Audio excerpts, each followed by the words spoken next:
स्वागत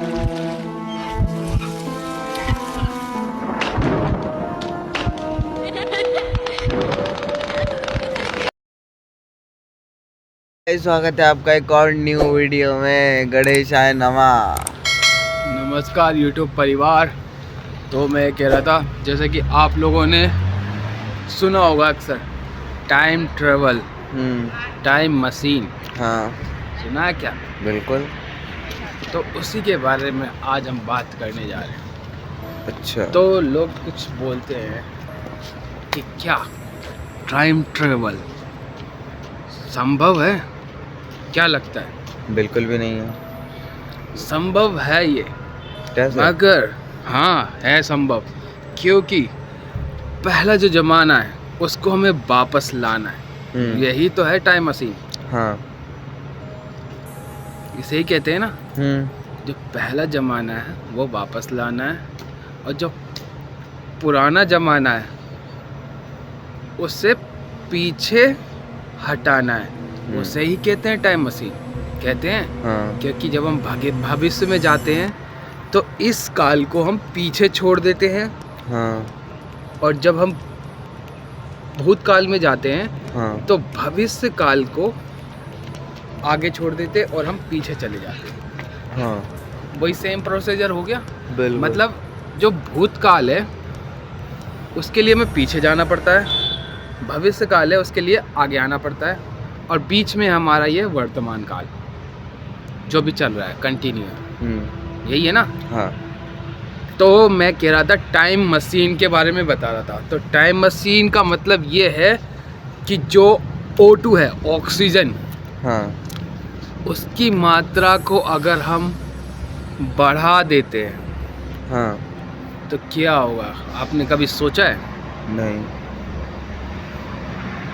अगर हम ऑक्सीजन की मात्रा को किसी न किसी तरीके से बढ़ा देते हैं, इंक्रीज करते हैं, तो हरियाली वापस आ जाएगी। हरियाली कैसे? जो पेड़ पौधे हैं, क्योंकि ग्लोबल वार्मिंग हो रही है तो जल का स्तर घट रहा है ना, या बढ़ रहा है? या बढ़ रहा है या घट रहा है, कुछ ऐसे ही है ना। हाँ। मगर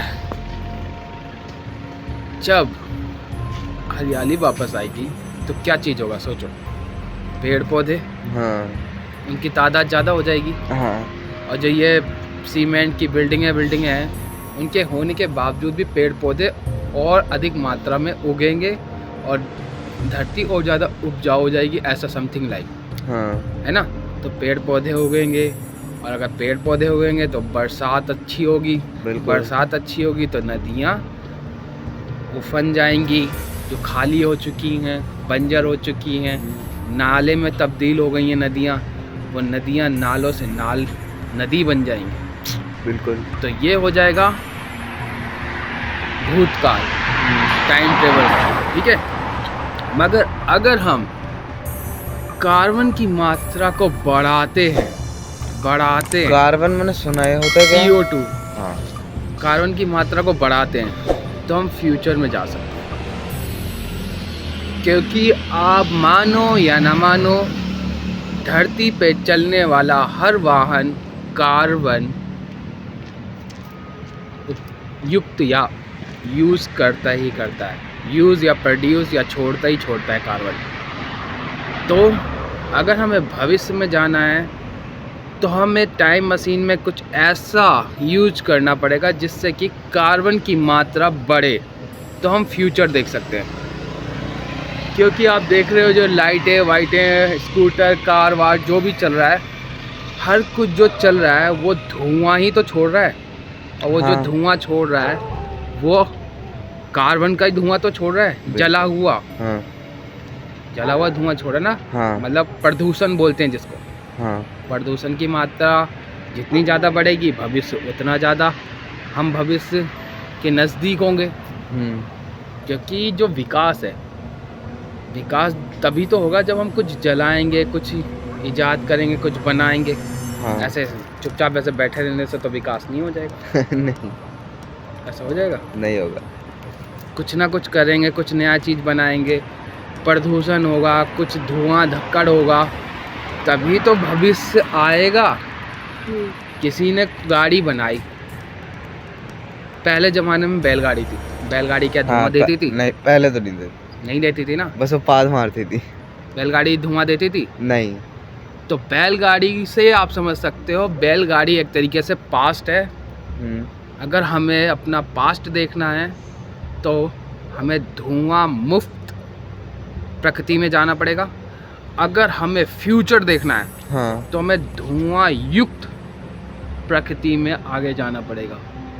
ठीक है, मतलब अगर आपको फ्यूचर देखना है तो कार्बन, अगर आपको भविष्य देखना है, भूतकाल देखना है तो ऑक्सीजन। मानो ना मानो। कैसी लगी गाइस जानकारी?